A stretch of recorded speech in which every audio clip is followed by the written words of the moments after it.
Muraho murakomeye, umwaka mushya muhire. Nishimiye cyane kongera kubana namwe kuri platform yacu ya Kira Ministries. Hari hashize iminsi akazi ari kenshi, ariko ndashima Imana cyane yuko twongeye kugira ngo tube turi kumwe muri uyu mwaka w'ibihumbi 2025. Mbere yuko rero dutangira kuri uyu mwaka, I want to bless you in Jesus name. Ndashaka kugira ngo dusenge muri uyu mwanya kugira ngo ibiganiro byose tugiye gukora muri uyu mwaka bizabashe kugira ngo bibe a blessing to you and your family. Birashoboka yuko 2024 itari imeze neza, birashoboka yuko hari ibintu byinshi cyane wanyuzemo, ariko kuri platform yacu nkuko mubizi ni kugira ngo dufatanye, twigishanye, twungurana ubumenyi kugira ngo ibyo mfite mbigusangize, kugira ngo tugire ubuzima twishimye kandi ubuzima bwuzuyemo amahoro. Rero mbere yuko dutangira ibindi biganiro byacu muri uyu mwaka, nyemerera dufatanye nawe dusenge kugira ngo uyu mwaka wawe uzakubere umugisha. Reka dusenge.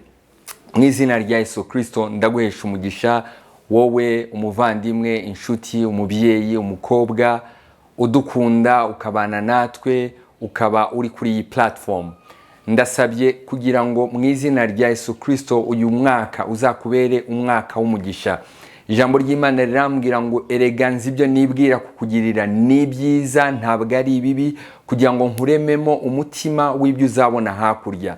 Umugambi Imana igufitiye ntabwo ari umugambi mubi mu mwaka wa 2025.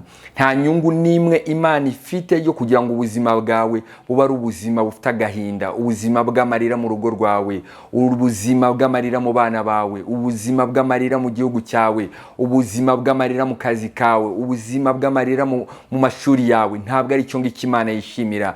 Imana irashaka yuko ugira ubuzima bunezerewe, ubuzima bwuzuye umunezero.